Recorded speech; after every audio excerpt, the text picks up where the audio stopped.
Welcome to Old Guy Tech, the OGT.TV recording studio. Technology for the rest of us.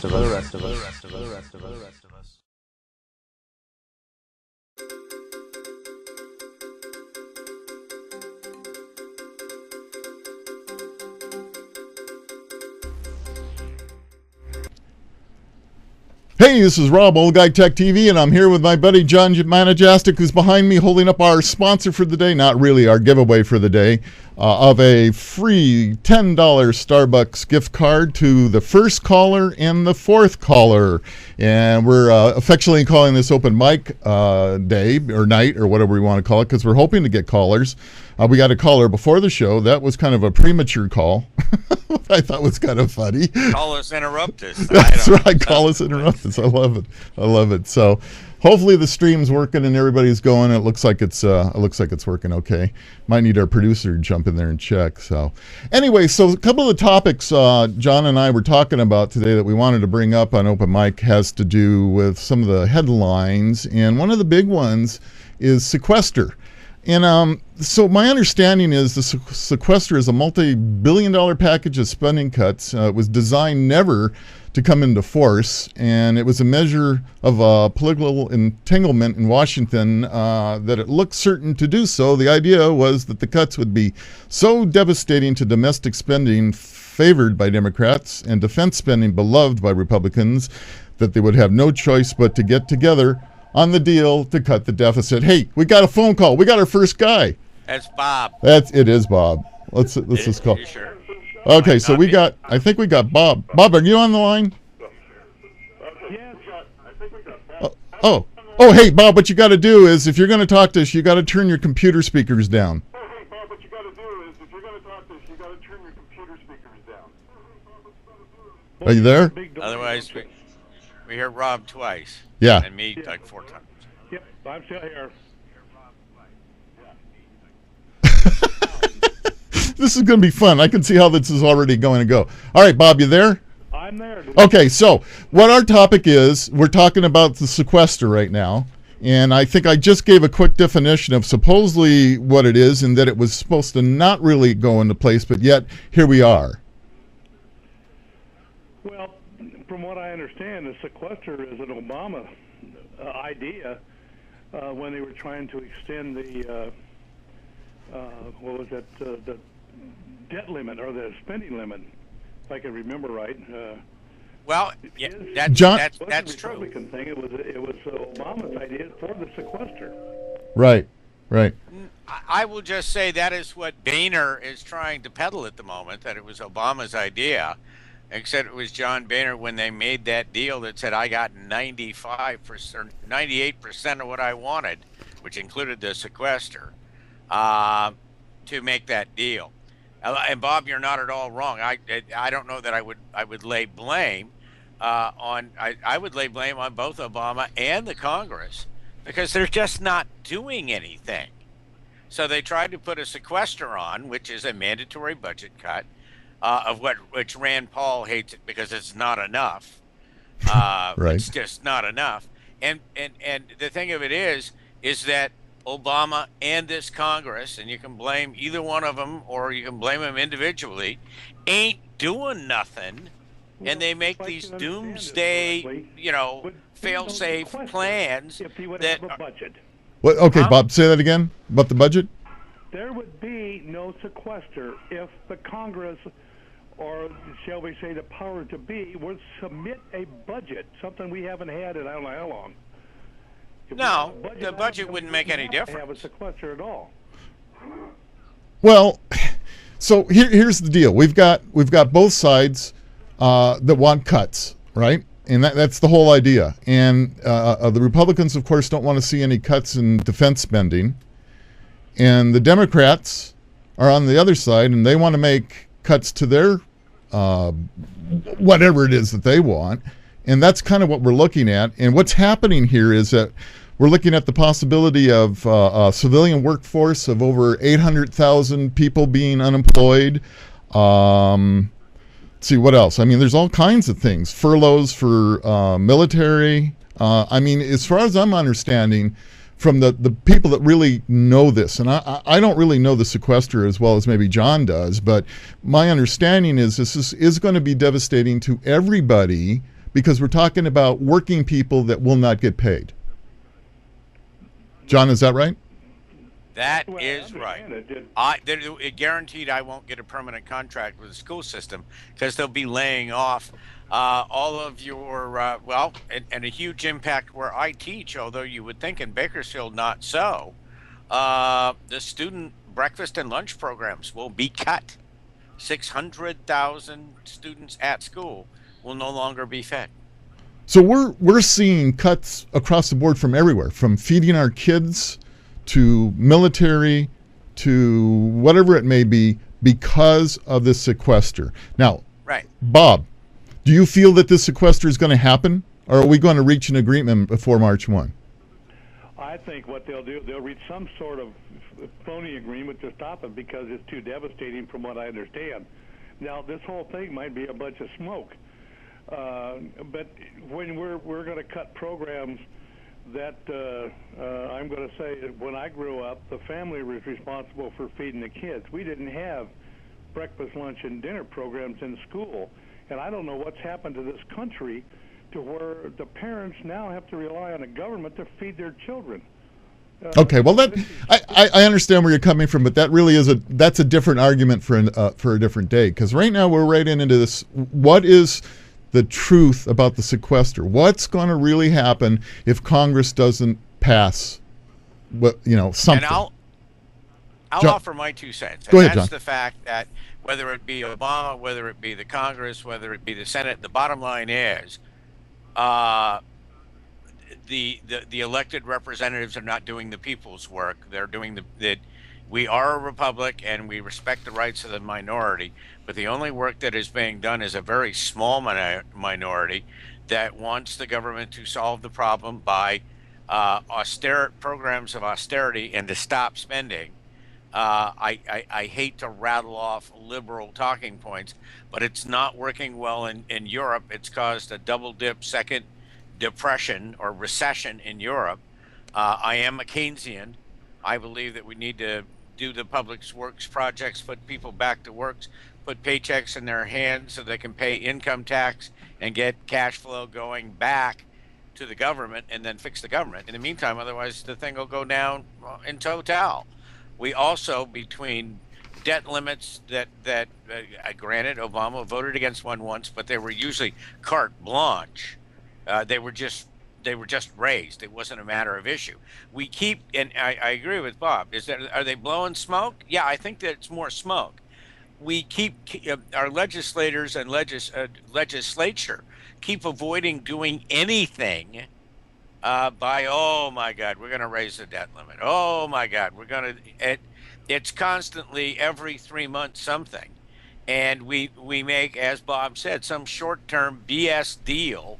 They'll put a Band-Aid on it and kick it down the road for it to become an issue again. I mean, in May, we're going to have a debt limit issue again. We didn't solve the problem. And I don't think it's going to be solved either. I don't see it in this. If it's anything, it's going to be a Band-Aid, like you said, John. And Bob's right also.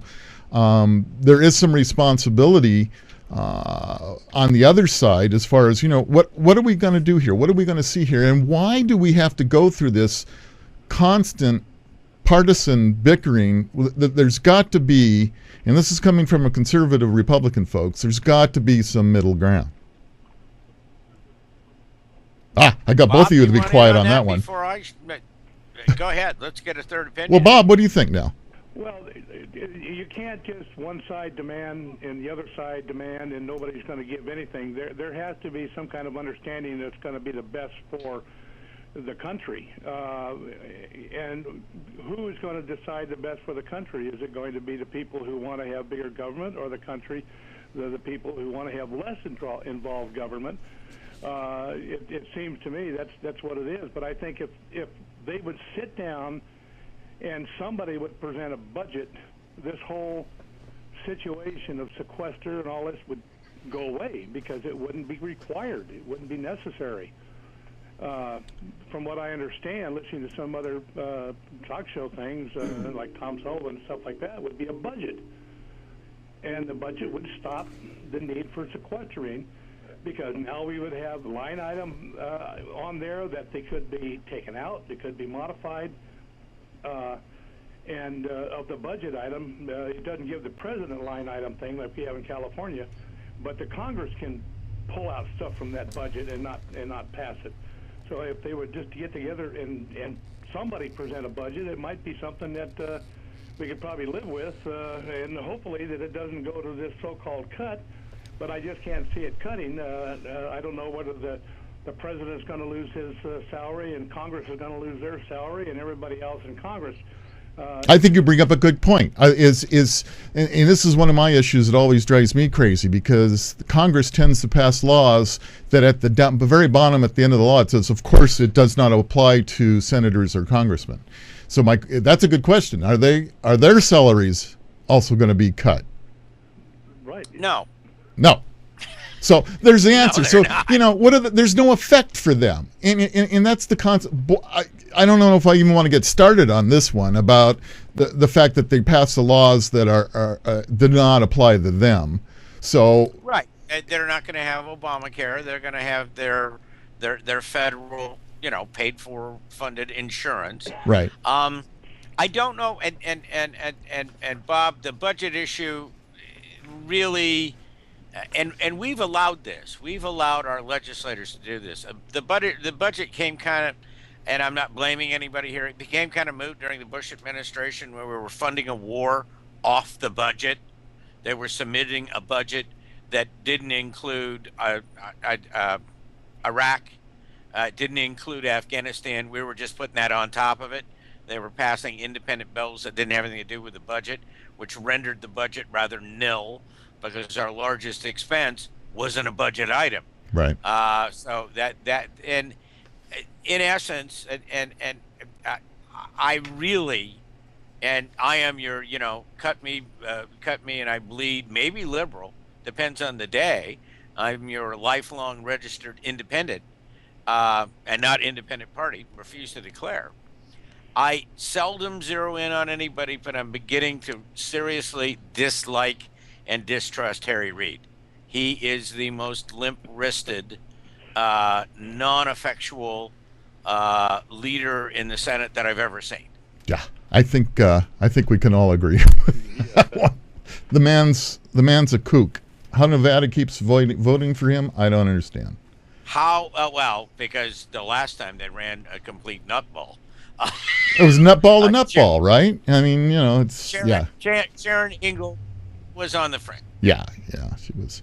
Hey, Bob, I want to thank you for calling in. We're gonna cut you off for a moment, and I want to thank you for sharing your opinion. You do get a Starbucks gift card. I want to thank you for that. Let's see if somebody else calls. So, Bob, again, thank you for calling in. Bye-bye. Call back next week, Bob. Yeah. Okay. Yeah, Bob, call back next week. We'll need you then. All right, lines open. We're ready for our next call.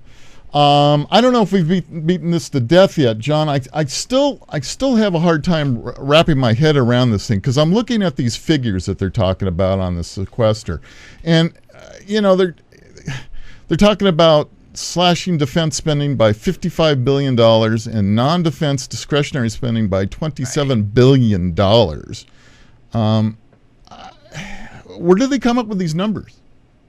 This is draconian, and Bob is absolutely right, and you were absolutely right. This was never supposed to happen. Right. There are many remedies left to this never happening. The issue at this point is, Boehner is going, it's Obama's fault, it's his deal. Boehner voted for it, and 178 Republicans in the Congress voted for this plan with sequester as a way to raise the debt limit. And again, we ended up the show talking about this last week. The issue is that they have conspired, and I can't remove Democrats from the issue. They have just taken our vote, our mandate as the people, and stuffed it in a jar. Yeah. They don't care. Yeah. And my issue is, no legislation is worse than bad legislation. Okay? And I mean it in just that term. if we have a law on the books, we can modify it, we can make it better, we can change it, we can amend it. But if we pass nothing, we can't do anything about nothing. Yep. Right? If there's nothing on the books, and that law should come by way of compromise. Hey, we got another call coming in. Hi, this is Rob. Who do we have? Oh, we got somebody hung up. Okay. Sorry about that, John. Oh, well, yeah, cut me off for a call. And folks, call on in. I mean, Rob and I are far from the we don't know it all. We want your anything, input. you Yeah. know? But yeah, okay, but so the issue is we keep kicking things down the road. We get nothing done. They're all getting paid. They're all getting, I would love to have a congressman's salary and benefits. A senator, even better, because I don't have to run as soon as I get elected. yeah. Yeah. You don't have to keep continuously running. Right. Yeah. I mean, No, I know. It's a ridiculous situation. So, but it's become all about money, and we talked about this on election night, and I've talked about it many times before. Yes, okay, I'll admit it. Shoot me, cut me, do it. I voted for Obama, but they still keep haranguing me for money. mm-hmm. And I sent them an email, and I go, thanks to you, I am what you call broke. I'm voting for you. That used to be enough, but it's like a con game. It's not okay unless I give them a $5. Yeah.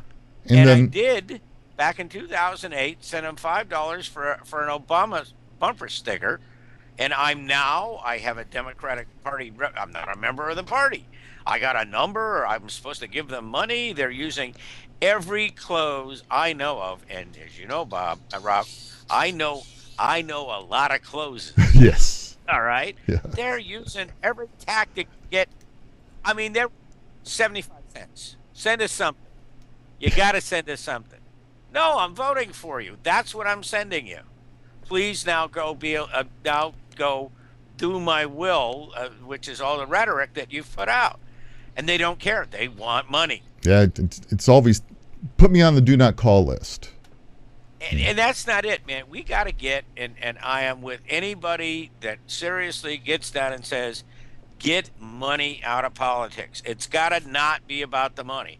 Well, they spent, the only people that really won the last election were broadcasting.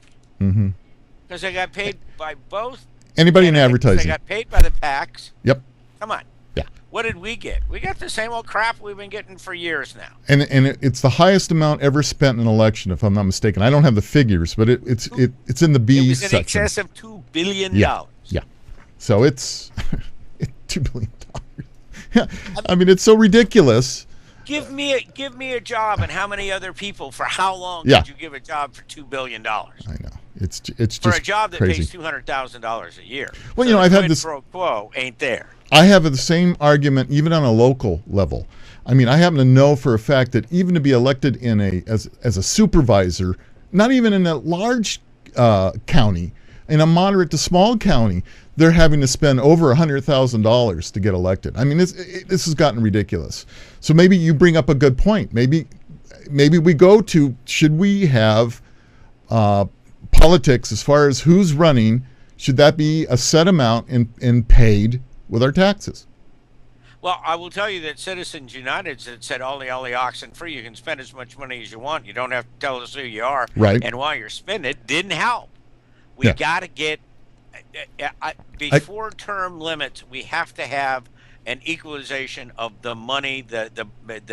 It's got to be something that, because the whole thing is everybody's getting fat except Mama Cash. Yeah. Every one of those politicians is getting, they leave the Congress, they become a lobbyist. They leave the Senate, they become a lobbyist. They are, getting the big payoff for not doing our work, which is what they spend all the money to get our votes for. Yeah, and at the end of the day, you got to stop pumping these guys up. With money. Clinton came from those where he's worth $55 million.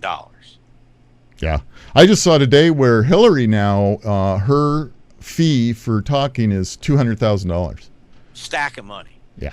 $200,000 for spending 1 hour. Something that at CPAC, because we now know that Sarah Palin's coming back and they're bringing back They today, it was announced, outlawed the log cabin Republicans, i.e., the gay Republicans are not welcome at the CPAC convention and will not be given seats. Yeah. Yeah, that's well, one of the other issues we were going to talk about, and we were going to talk about marriage and gay marriage. Yeah, Proposition 8 in California is before the Supreme Court and will be judged in this session. The Supreme Court will rule on gay marriage in California. Yeah, exactly. So it's time for that discussion to keep going. 621-1210, 530-621-1210. Let's get our next caller coming in. I hope. Anyway, let's talk about this. Well, I'll just tell you, on the high school level today, Yeah. in a Spanish class in a high school in Bakersfield, I had one little girl who herself is not LGBT, and then that's lesbian, gay, transsexual, or bisexual, is what that means. Just going, I don't know about this gay marriage thing. And actually, the little girl was saying, it's religion, it's evangelicals that are messing this up. Because they say it's not in the Bible. Mm-hmm. And here is a junior in high school that says, don't we have a First Amendment that you have freedom of religion? It doesn't make any difference. And you have the Catholic Church, which is going to take a new direction by early March. Yeah. I mean, we have the sequester, we have the ending of the Kings in Sacramento, and we get a new pope, all on March the 1st. Hey, how about that? Which is just a few days away. Oh. We got, the interesting thing about the Pope, I was reading something, which was very interesting. I guess there's a saint. Let's see if I can find it real quick here. St. Peter. St. Malachi.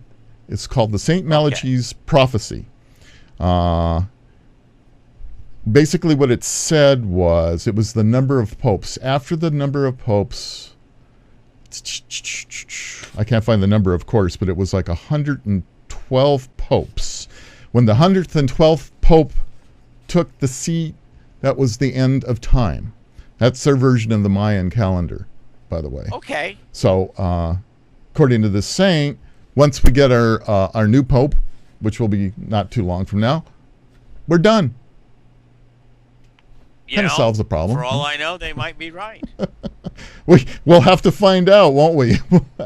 Well, it's like I say to the kids sometimes, it's not so bad being this old because I'm only going to live so much longer. Then it's up to you. You can have whatever you want. Do what you want, yeah. So in a way of egregious plugs, I will mention out there, because I know that the Sacramento audience is Motorhead crazy, that we have a test and tune for the March meet in Bakersfield this weekend, and then March 7th, 8th, 9th, and 10th.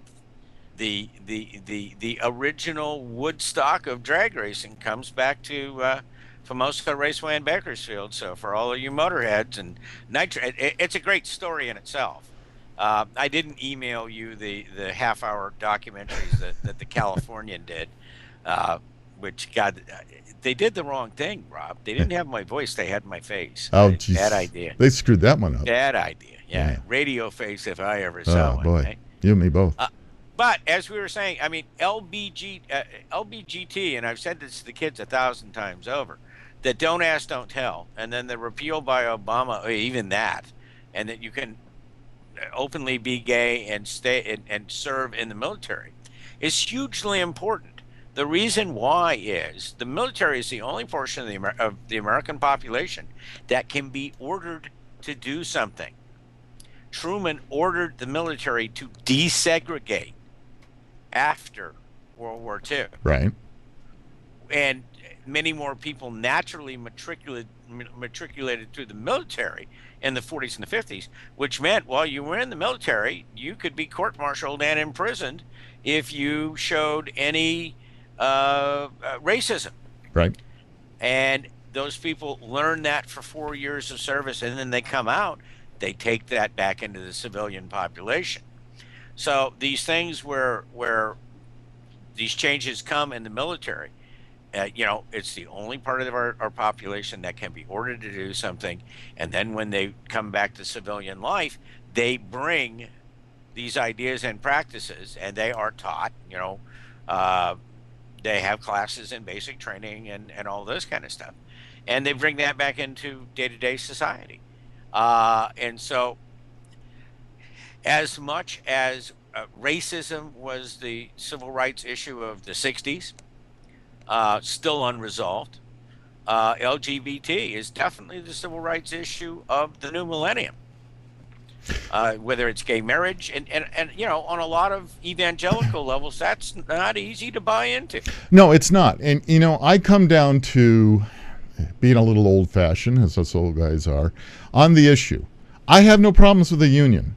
Okay, if these, you know, if the gays want a union and they get all the rights, medical rights, benefits, whatever, that's fine. My only issue is the word. And it's unfortunate, but it's ingrained in me, and that's marriage. My household that I grew up in, marriage was between a man and a woman. And that doesn't leave us old guys that easy. That's still where I'm at. But call it whatever else they want, I don't have a problem. And I think a lot of the world, a lot of the older generation and the religious groups kind of think the same way. And they can go to the Bible and find sacrilege in this marriage deal. I you know, again, as usual, we go to the radical side, and to get quote unquote equal. I mean, because many civil unions are recognized by companies, in particular in Northern California, Right. where benefits, etc. The state, because of Proposition 8, which will get a Supreme Court ruling by the spring as to whether they find it constitutional or unconstitutional. I mean, we've got little states, we've got Rhode Island, we've got states where gay marriage, New York is now, you know, so the trend is, it's trending, which I think, and we'll get into cyber hacking here in a minute, trending, which is what we can do with our computers and our technology. So the trend says it's okay. Now, if you don't call it marriage, call it a union. I'm with you. If at this point, again, a compromise to get what you want, and maybe because I know that teens and 20-year-olds, they got no issue with it. Right. They see not problem one, even though they misuse and abuse the word gay. They have a completely different outlook on relationships than we do. Well, yeah, because in school it was, you know, you knew who was or wasn't, and they were shunned for the most part. And Billy Newberg was gay in elementary school. Yeah, and so okay, fine, we knew it. And that's just what was the way it was. These kids now, they're growing up with it, and it's become more acceptable. And it will continue to be more acceptable as time goes on. And again, if it's a word, like for me, if it's a word, so what? So there's my compromise. Call it something else. Just don't call it marriage. Call it something else, at least for now. Once I'm dead, you can call it marriage. Yeah, I could care less. You know what I mean? It won't matter at that point. You know, the thing of it is... how do we not have a caller on this issue? Agree on this level. That part of it comes from, at least what I see in school. Yeah. The family relationship is so weak now that any relationship is okay. That's kind of a sad statement. Wherever you can get it. Yeah. Hey, you know, since you're a teacher, gay relationships. Yeah, just saying. I'm going to jump on this for a second because I came across an article, came out of Antioch, and it was kind of interesting. And since you are a school teacher. The family of an 8-year-old Northern California boy has filed a legal claim against a charter school accusing his teacher of duct taping his mouth in class. That would be corporal punishment, and it's not okay. And, I mean, you know, under the rules, that's not okay. Yeah, it looks like they want money. They want $10,000. Basically, what's coming down is pay us $10,000 and we'll go away. That's all they want. That's an awful small award for something like that. I mean, just at 10,000. I mean, taping a kid's mouth closed. Number one, suppose he's got a cold. So, you know, if he's got a nasal thing going, I think the poor kid can't breathe. Yeah. But there is pain associated with putting that tape on, taking that tape off. There's a toxicity issue.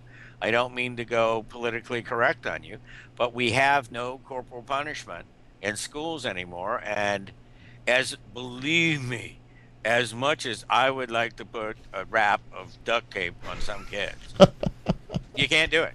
You Well, just yeah, can't. and I don't. I think this was either a teacher at the very end of their rope, which it sounds like, and or it does become a problem when you have a kid that's so disruptive in a classroom. How do you handle that? Well, you know how I handle it, and as a substitute teacher, it doesn't, big deal. He gave me a referral to the dean. He sent me to the dean's office. Now, I'm not putting down the dean's office, but I will only. What I say to my kids is, look, I'm the sub. I understand the situation, but here's the deal. Number one, high school is all about learning things, and one of the most important things you should learn in high school or adopt is time management. Because the most successful people you will meet manage their time well and get a lot of things done, and will probably be your boss when you get a job. So do you want to be a leader or a follower? If you manage your time well, if you do the assignment that's assigned here in class, don't take it home as homework, because and I know you're not going to do it. Right. So it's time management. The problem is what happens when you get home. I mean, you know as well as I do that, and I'm not discounting parents across the board, but back in the day, your parents said, "Hey, Rob, are you doing your homework?" Yeah, and homework was done as soon as I got home. There was no go out and play. We didn't have, we barely had television. Number one, Game Boys, right? Do the homework. Okay. Yeah. Now, can I help you with the new math? My parents didn't know. All right. My parents actually went to a friend of ours who was a mathematician at Rand to tutor me. Sure. Which worked really well. That's good. And really helped me get on board. But it was primary directive: do your homework. And I say today I had an assignment that the teacher said it will be due at the end of class on another day. All right, which takes any leverage I have completely away. Right. But you have no right. You have no right to interrupt or keep another student from doing the work. I know you're going to talk whatever, but here's the issue: you can't disrupt. And I had students that completely finished the assignment. Yeah. And I applaud these kids, and I went around, I watched, I go, "Hey, great job! You used your time well, and let me compliment you for doing that." Yeah. And I've explained this to So- somebody. Call quick. Yeah, But please. I try to say to the kids, when you're young, you have an ocean of time. How does the schools? If I waste some, who cares? Who cares? Right? How does the schools handle cell phones and texting now? How does that work? Not allowed. Okay, Not so absolutely no. Jonathan, No electronic devices. my except producer's when I'm pointing at me. What am I doing wrong? Well, I have a friend who's in high school, and he mentions that they're allowed to have them on campus. They just can't use them in class. Okay, so John, they're allowed to have them, but they can't use them during school hours. They can't bring him out unless I happen to be the sub that day. Oh, And I'll tell you how that goes. Because I look after the kids and stuff like that, but I have a life. I'm looking for a full-time job, whether it be as a teacher or something else, so I can't shut down for 6 hours a day. mm-hmm. I'm given an assignment. Now, if they want me to lecture, I will lecture, if it's in history but here's an example, all right? A week ago, I'm in a very good high school with upper middle class kids that are planning on going to college. And my assignment for the day, and the teacher was legitimately ill. His wife also teaches at the high school. We went into the school system video system. What they were covering for the day was the Cuban Missile Crisis. Wow. October of 1962. We could not find a video longer than 3 minutes and 29 seconds on the event that you and I both remember, and was the closest we've ever come to going to thermonuclear war. Would have been the end of in the 50 world. years. Yeah. I tell the younger people that I know about that story, and I said, you will never experience what we experienced, how close it came. But anyway, with that said, you were talking about a length of time. So were you able to get the kids to find something online that was better than what you were able to find? About what? Well, we were talking I about let kids, cell I let phones and kids use it because I use mine. Yeah, And okay. I go, look. Well, here's my thought. the assignment. Please do the assignment. If Right. we're done, then I'll let you waste some of your time. Okay, I got you. My thought also is the kids use their iPads. I'm assuming there are some of them that have them, and it's a legitimate tool. I'm assuming Okay. that's approved. If it was up to me, Yeah. well, no, I don't know that iPads are, but if it were up to me, all right, Yeah. and this is a paradigm that we have to get past, and I wish that in our thoughts of doing something about education, stop buying textbooks. We are driving again. It's money. Right. The guy gets a master's degree. He writes a textbook. He gets somebody to publish it. Then they sell it. It's all money chasing money for teachers to make more money. And the issue of it is, I think that you should be given a Kindle. Your parents should buy you a Kindle at the beginning of your high school experience or even middle school. You should have to buy one not every term, but at middle school, right? And it's restricted, and you can send your work. You get the book. You don't have to carry the backpack. It's all right here. Right. Everything's And the there. other dynamic, it should happen at college, because at college you're not buying books anymore. You're renting them. Yeah. So why not buy the download and be able to keep your college library on a Kindle or iPad type device? It's got to go that way. It's going to happen. I mean, if we're allowing airline pilots now, all their maps and everything are all on an iPad. They don't even have to carry that 20 pounds of map papers with them anymore. It's going to happen. It's going to happen in school. So I think that's inevitable. So we're talking about technology and computers and all that. Let's talk about cyber war, because the Obama administration has announced new efforts to fight the growing theft of American trade secrets abroad, but relatively restrained response recently from them because they don't want to piss the Chinese off too much. But the fact is, most of the cyber wars that we're looking at right now is coming out of a sanctioned government of China, and it's becoming a true issue. And we're trying to fight back is what we're trying to do. But like John and I talked about earlier, we got a huge population in China that are all geniuses. It's going to be tough to fight. Yeah. I mean, it's You just know? a fact of life. A third of your population, which is equal to our entire population, Yeah. is going to have an IQ of 140 or better. Right. Yeah. So India and China are a huge brilliance threats to us because we only have like 100 million. And here's part of the issue. And during my student teaching, they said, okay, and the last week is yours. Do whatever you want. And it was the 20-year anniversary of Tank Man in China. Yeah. Who I think may be the bravest man of the 20th century. Absolutely. I mean, to stand in Tiananmen Square in front of a row of Chinese tanks and say, "Stop it!" I mean, and they secreted him away. They never caught him. Nobody knows where he went.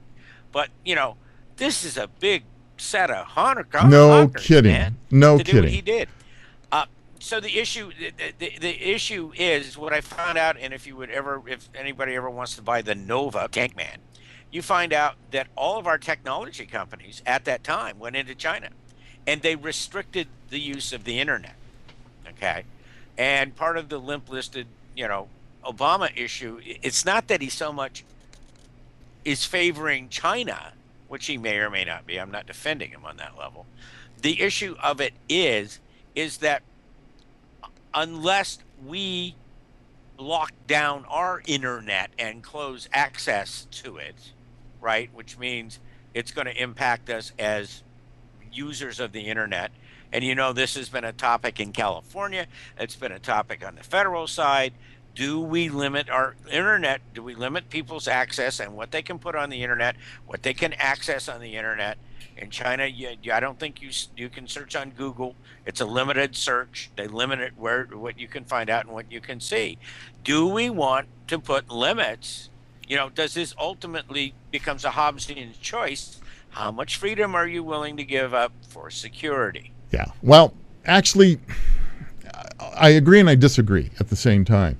Security has to be taken so seriously now I had an opportunity to work for a couple of years for a security company, and we worked out of the Pentagon. I got to walk the halls, and I was in the DoD and with the Department of the Navy, and they take their security very seriously. Let's just put it this way.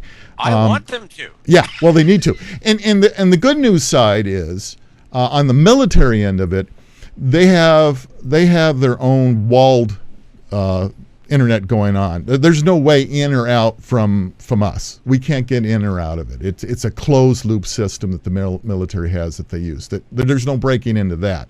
The problem is not so much on the military side, but what we're doing is we're losing all our trade secrets from the manufacturers, the R&D that's being done, all that type of thing. Apple was hacked today. Apple. Yeah, and there's the point. Of course, now when we get a news story and says something like Apple was hacked, what really happened was their website got hit and somebody did some spray painting, so to speak, on their end of it. And did they get into the intellectual side? Did they get into the R&D side? Probably not. But it doesn't look good when your web page is hacked. See, the question is, with as much money as Apple has, are they going to buy China? Okay, so Jonathan threw out an absolute question and it was ridiculous. So I'm not even going to confront that. We're back to it. So anyway, so it's back to the companies taking it seriously enough. Like, let's say Apple. What was hacked in Apple? What part? I didn't get a chance to read the article in full. Because they're not going to tell you that they were hacked. They're not going to tell you. If they were smart and they took their security as they should, they're not going to tell you what was hacked. They shouldn't. No, I mean, but then again, there was that guy in Santa Monica where we grew up that hacked in to the materials and stores computer for General Telephone, and was basically having him deliver electronics and telephone poles to him. And once they finally caught him, they hired him. And that's not unusual. Hacked their system. A lot of hackers have become security specialists, so it's not unusual. And here's the deal. Information is the most valuable. I mean, how did we beat the Japanese? Well, we decoded their code and we used Navajo, and they didn't know what we were talking about, and we knew what they were talking about. Yeah. Same thing with the Germans. Information in World War II, and always, war technology is always a generation behind. Airplane, but information. The I forget the name of the device, but where the British system that broke the Germans' code. Oh, the Enigma. Enigma was Yep. German. Yeah, the Enigma was German, right? And I forget what we used with the Japanese, but the fact that we could read their secret messages. Right. He gave us a huge advantage. Oh, absolutely. Information is king. There's no doubt about it. In war, that's absolutely important. And so what we got to say, so what's happening is we have a war going on right now with all our intellectual properties, with all the major R&D companies, with all the major electronic companies. As far as the information, that's where the cyber war really is going. It's going to our infrastructure. Just think, what would happen if they hacked their way into a nuclear station? Property. I know where I can call somebody up if I wanted to, and a movie that isn't even released in theaters yet, I could get a DVD of. Yeah. Not good quality, but I could get a DVD of the movie. Somebody pirated it out of the studio or the editing room or whatever, and sent it to Thailand. I mean, in Thailand, I know. You can get whatever you want. Let's look at our infrastructure. This is the area that I have the most concern about. What would happen if they've done it? Hackers have broken into a number of the nuclear power plant facilities. What if they got a hold of, in a terrorist strike, the ability to control that facility now and run it off? I mean, we have that. What about the power grid? If people knew how fragile our power grid really, really is, if you got an expert in here, they'd be scared to death. That you hit it. It's not just a nuclear power plant. No. It's our power grid. It's the power grid. Our power grid is ancient. It is teetering. I mean, we had a blackout in New York within the last 10 years. God forbid, the first one we had in the 70s increased childbirths in New York City. But, people will find something to do. But the issue of it is the power grid could go down, be taken. It's so vulnerable. It It is. is frightening. It is. And with that, and our why are internet we- connectivity goes along with our power grid. I mean, it's, it's hand in hand. So not only can we lose power, but we can lose our access to the world, basically. Everything now is controlled through the internet, right? And so we lose that. If those cyber bullies break in, what we're going to be left with is, thank God we still have ham radio operators. Absolutely. I mean, and thank God we still have ham radio operators. Kids, if you're a ham operator, go ahead, get licensed, do it. Do it. The issue of it is, and across the board, and everything's full circle anymore, as we were talking about last week. The deal of it is, we need to spend money to redo our infrastructure, whether it be the power grid, whether it be bridges, whether it be water systems. We have let these things go to the point of complete and total entropy. Yep. All right, and folks, I don't mean to upset anybody, but we are so far from number one at so many things that we used to lead the world in. And when people talk austerity, austerity, austerity, and people don't have jobs, and people can't make a $40,000 a year living, which I think we would all agree, if you ain't making 40, you're not living, and you're not living real high if you're Not making at all. a $40,000 You're just getting by. income. You're making the car payments, the insurance payments, and you're not going into debt. Right. Well, you probably are on the credit card. Yeah, you're just getting by is all you're doing at 40. Right, at 40. Yeah. But you'd be paying taxes. You'd be contributing to the tax base. And I know issues of big government, not big government, but government has a purpose. When we have disasters like Katrina and disasters like Sandy, etc., states cannot handle that disaster. Well, the relief. feds don't do a very good job of helping, do they? Well, but the feds, in this We've case, got this big FEMA. They were willing to do it, and the Congress didn't want to put the money up. Again, they wanted austerity on helping Americans. And I've made this plea before. I understand austerity, but if we had a healthy middle class and people had a decent paying job with benefits that they used to have in the 60s, the 70s, the 80s, and this all started to get tightened up in the 90s, okay? You can't, I understand the borrowing issue. I understand where we're borrowing the money, but the bottom line is, you've got to stimulate the economy. You've got to put people back to work and get the flow going back. Yeah, and that goes back to the issue that we don't have a legislature or a government that seems that they keep tying up, and I'm not defending Obama, but they keep tying up the administrator with the next great pending disaster in Washington. Boy, and here's a mixed thing, and I'm going to throw this number out one more time. I'll tell you what, next person that calls in gets the next $10 card. 621-1210, 530-621-1210. Call, come on. All right, so I grew up, and I think we talked about this before. Yeah, there's our Starbucks. So come on, call, you'll get it. I grew up in a union family, okay? The only reason that we were middle class, that we had a nice little home, my dad made enough money, my wife was a stay-at-home mom, was because of the union, and my father was able to earn a living wage. Okay? Right. We talked about that. I can't fault unions at that point. At that point. Now we have a situation. Now we're talking about infrastructure and all that. During the New Deal, and when we got the whole country working again, when we created the works projects, when we created building bridges, when we created building roads, when we created building dams, we put people to work. We paid people to create art. People to create art. Murals. We put people to work. They earned a living. They paid the taxes, and we were the best country in the world. Where have we gone wrong? Well, and people will shudder when I say this, but in the Eisenhower administration and the Kennedy administration, the top tax bracket was 90%. Yep. Okay? And, people, they complained about it and all, but at the same time they paid it, and we built the interstate highways. We sent a man to the moon in 10 years. We do not have the financial, and the reason we're borrowing from China is that we're not generating the money from ourselves out of a strong tax base, because we've convinced ourselves that government is bad. and Rob and I could go at it. I'd much rather argue with someone else that I don't have the bias of being a friend with. I guess we got people that are still afraid to call in, so we'll beg next week again.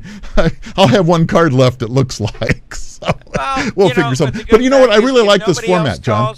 We're going to talk to Bob again. That's right. Be your card, but Bob will get another.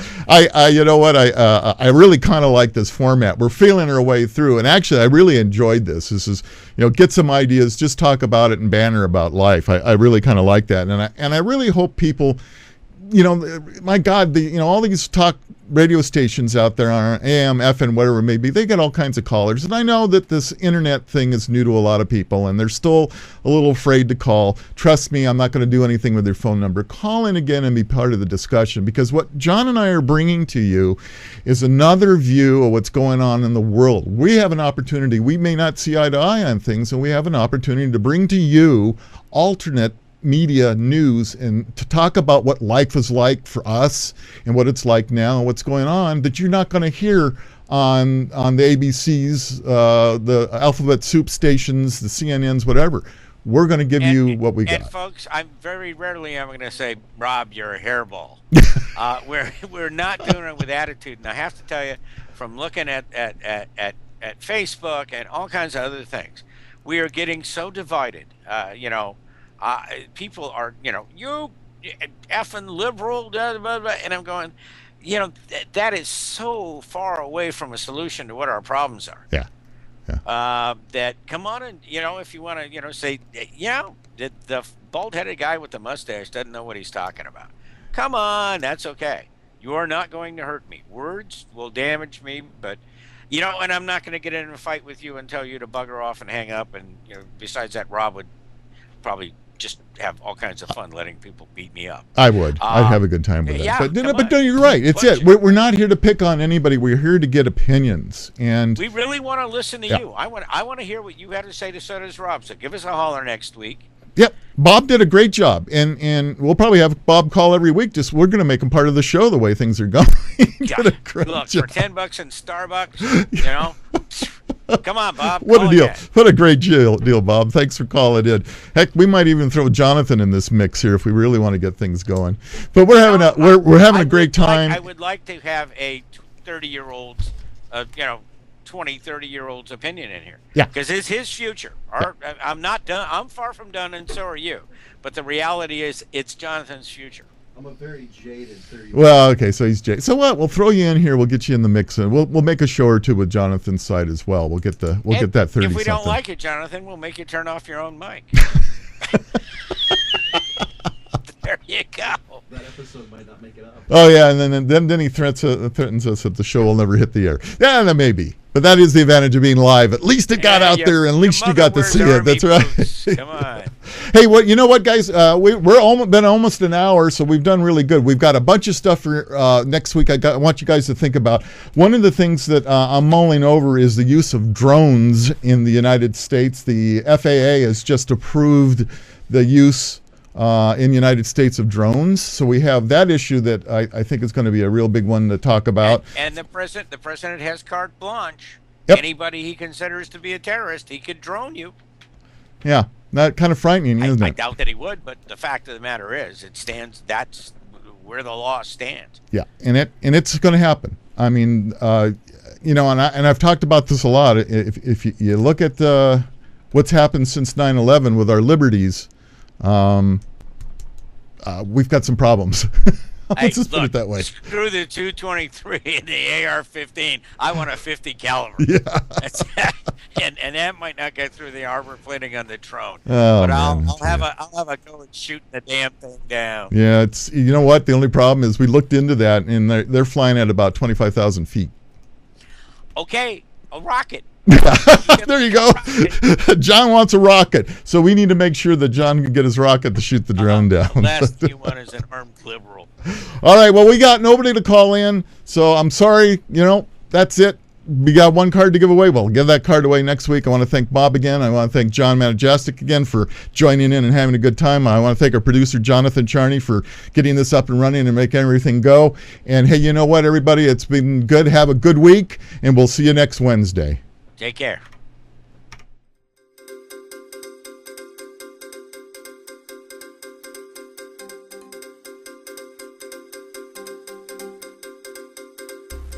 This episode of Old Guy Tech TV is brought to you by Ward's Automotive, specializing in Banks Power and Pack Brake, servicing your car or truck and specializing in diesel engines. Over 30 years of service, located in Diamond Springs, California. Give them a call at 530-626-5588.